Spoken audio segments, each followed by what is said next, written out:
响了，来了来了。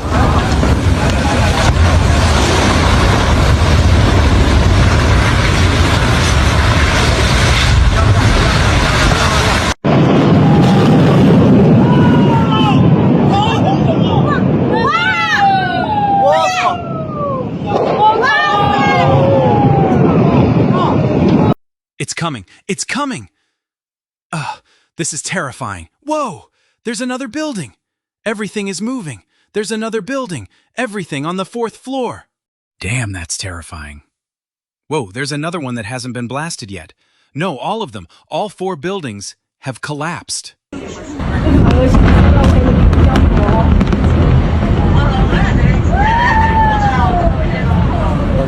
All 4 buildings collapsed like that. Can you believe it? Our era of massive infrastructure construction is already over. From now on, all that's left is repair work and patching things up.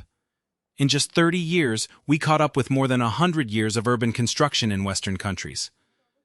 But this industry boom was created by borrowing against the future. False prosperity comes at a price, and that price has to be paid by the people who come after us. It was blasted down so quickly already. I don't like it. Eat. This has been going on for days. You carpenters are working on this. Halfway up, they just left after finishing the room. You guys... This has been worked on for days too. Now construction has stopped, and there isn't even a person in sight. See? Everything has stopped. There is no one working on the project anymore. Construction has stopped. All the workers have already left with their luggage. No one is living in these dormitories anymore. Pack your things and get ready to evacuate. Everyone must be evacuated before 10 o'clock. Our water and electricity have been cut off. Fellow workers. Fellow workers? Fellow workers, fellow workers. I'm by the seaside. Anyone who hasn't gotten up yet? Anyone who hasn't gotten up yet? Comrades, everyone, local government debt is out of control. The era of massive infrastructure construction is ending. A meeting was held 2 days ago. People from the real estate and construction sectors attended. 6 departments, including the Ministry of Housing and Urban Rural Development, jointly issued a document requiring Tianjin, Inner Mongolia, Liaoning, and 12 other provincial-level regions to strictly control new government-invested projects. The reason is to prevent and resolve local government debt risks. In these regions, until local debt risks fall to a certain level, provincial-level authorities and lower levels are not allowed to launch new projects. I'm specifically filming this place to talk to everyone about what is happening. This is very serious. The property market is cooling down, and the first thing being hit hard is local government finance. The old model of relying on a frenzy of massive infrastructure construction to drive local development has basically been declared over. In recent years, from the central government down to local governments across the country, the issue people seem to discuss most is debt. Individuals have their own debts, and local governments have local debts too. The central government has started putting a tightening spell on local governments. The reason is very simple.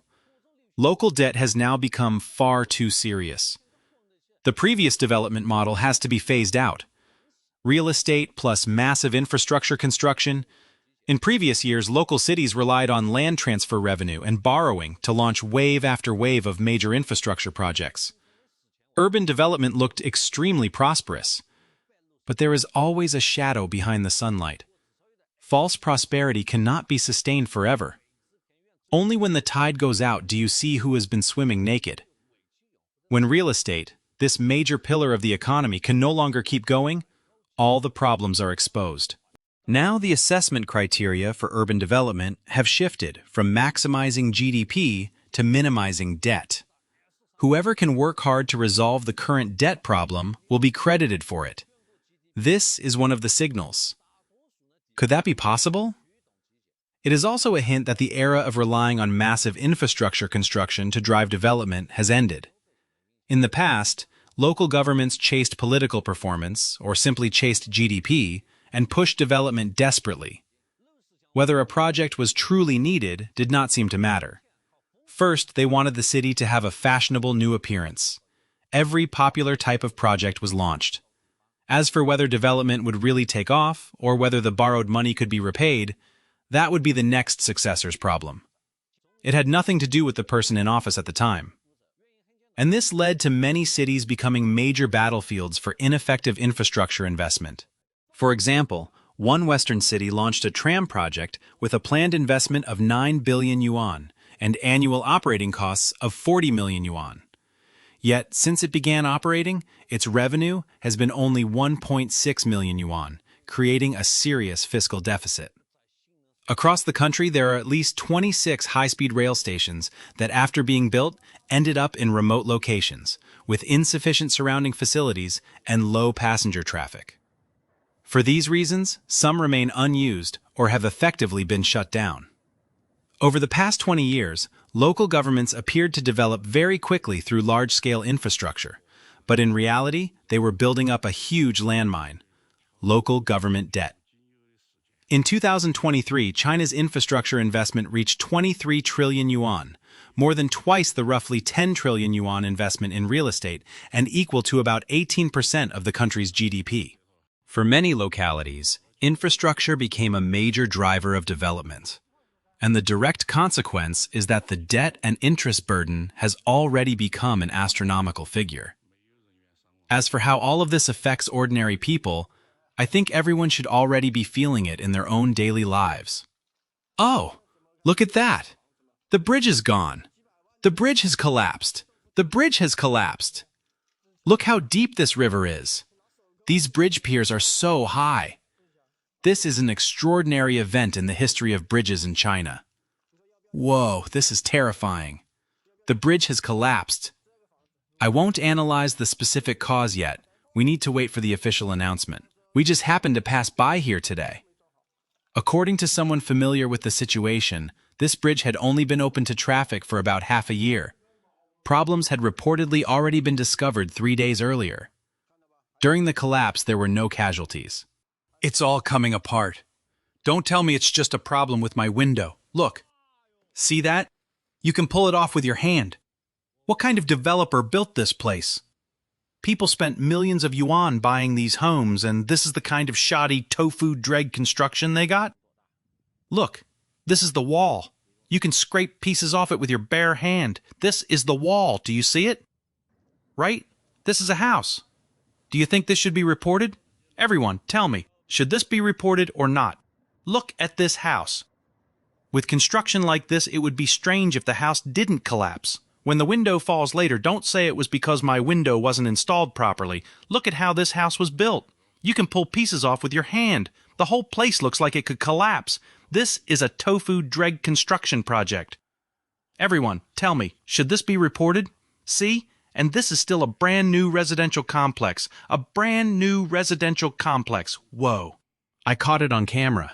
This is extremely dangerous. Look at this construction work. How could they dare do this?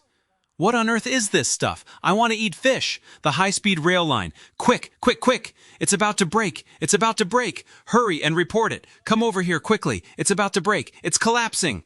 Take a look at this. How could anything good come from this? Day after day, instead of doing serious work, they spend their time on all these flashy things. There are plenty of dirty, run-down places that need cleaning up, but instead, they insist on decorating things on the overpass. Isn't this simply a waste of public resources? I really don't know what's going on. There's even a director here filming something. Nothing else gets done, but these vanity projects are made to look impressive. 1.1.1 1.1.1 1.1.1 1.1. We have a population of 1.4 billion, and there are about 430 million vehicles that can use the expressways. That's a huge number. Yet somehow, they still can't support the expressway system. Can you believe it? Over 8 years, the losses reached a full 6 trillion yuan. But there is something strange. In the United States, many highways basically do not charge tolls, yet they can still be profitable. Do you think the losses are simply because building expressways costs too much money? If so, that would be too naive. Did you build the Great Wall? Did you build Mount Tai? Did you dig the Yellow River? And you didn't build Zhangjiajie either, did you? Exactly. The operators of these places didn't have to pay the original construction cost, yet they enclosed the country's magnificent mountains and rivers and sold admission tickets. And somehow, they still managed to lose money. One scenic area lost 1.348 billion yuan in 5 years. Did you know that? That's what I find strange. They didn't pay a single cent of the original construction cost. So how did they still lose money? Even if you just found a job as a security guard at the entrance, you could earn 2,000 yuan a month, right? Exactly. So where did all that money actually go? This is a service area on an expressway in Guizhou. The inside is run down, and everything is closed. Most expressways here in Guizhou are basically losing money. The reason for the losses is very simple. There are too few vehicles. The expressway tolls are too high. Precisely because the tolls are so expensive, people don't want to use the expressway. If they don't want to use it, they take the national highways instead. Then there are even fewer vehicles here. It's a vicious cycle. Even though there are now discounts for visitors from outside the province, and some tourists coming to Guizhou can get a 50% discount, there are still very few cars. You can see it just by looking inside the service area. This service area is actually quite large. Several floors were built above it, but there are no businesses operating here. You can't even buy a bottle of water or a drink here. It's run down. This is what the expressways in Guizhou look like. In fact, many of these government-built projects lose money. You already know that subways lose money, but expressways lose money too. Especially expressways like these in central and western China, where there are very few vehicles. This expressway of ours is very quiet, as you can see. There are hardly any cars. It's suitable for new drivers. Only around Chinese New Year does traffic increase a little. But an expressway requires such a huge investment and has such high annual operating costs. Relying only on those few busy days around New Year obviously cannot cover its expenses. So the expressways here lose quite a lot of money. Look at this service area. Is anyone here? Hardly anyone. Look at these parking spaces. There are barely any vehicles. There aren't many trucks. There aren't many cars either. The parking lot is overgrown with weeds. There are almost no vehicles, just a few people. This is the reality of our expressways in Guizhou. It would be surprising if they weren't losing money. So what happens next? I really don't know what these expressways will look like in another 3 years, 5 years, or 10 years. Guizhou owes 1.2 trillion yuan. When will it ever be paid off? Don't be upset when I tell you the answer. The answer is never. It is simply impossible. Here is a painful fact.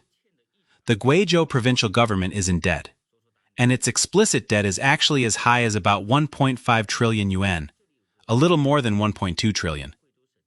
Add the hidden debt of local urban investment financing vehicles, and that may be another roughly 1.5 trillion yuan. In other words, Guizhou province's total debt is close to 3 trillion yuan.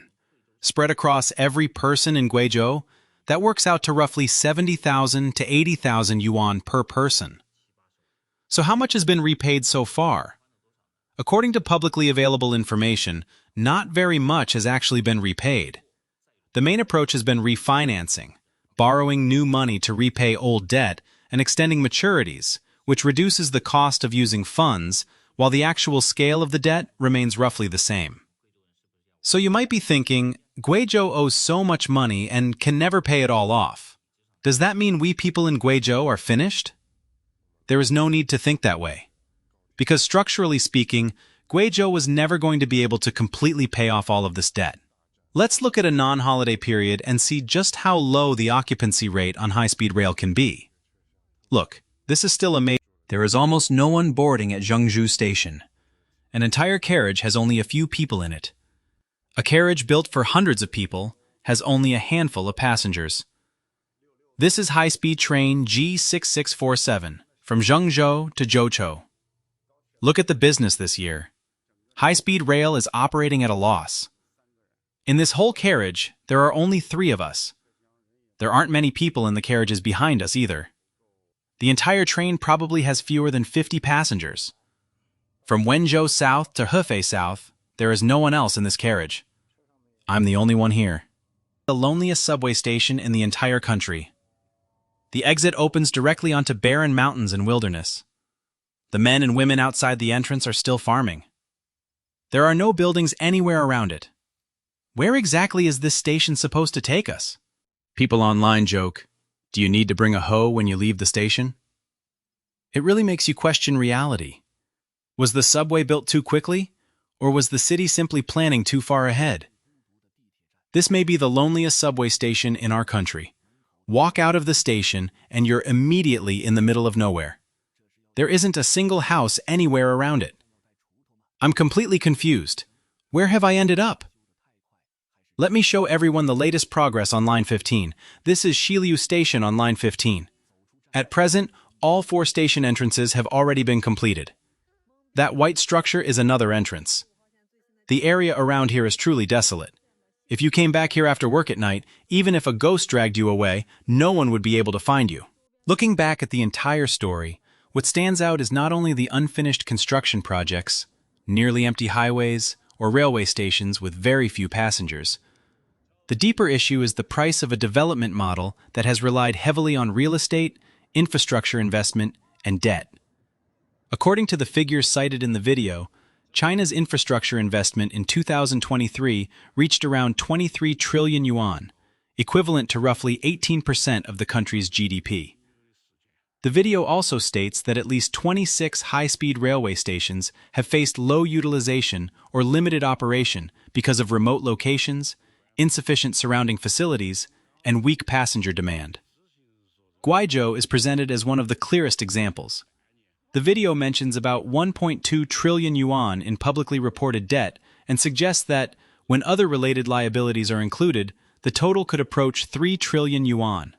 At the same time, some highways in the province reportedly suffer from low traffic volumes, while service areas remain quiet and many shops have closed. This shows that completing a major infrastructure project does not automatically mean that it will generate enough economic value to cover its construction and operating costs. These numbers raise an important question. If China is shifting from pursuing maximum GDP growth toward controlling debt and improving investment efficiency, what will its cities look like in the next 5 or 10 years? And ultimately, who will bear the cost of projects that fail to generate enough economic returns? Do you think this is only a temporary adjustment, or is China entering a much deeper transformation in the way its cities and infrastructure are developed?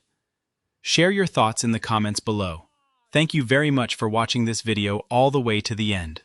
If you want to continue exploring the stories behind China's economy, society, infrastructure, and everyday life, stay with us for the next video.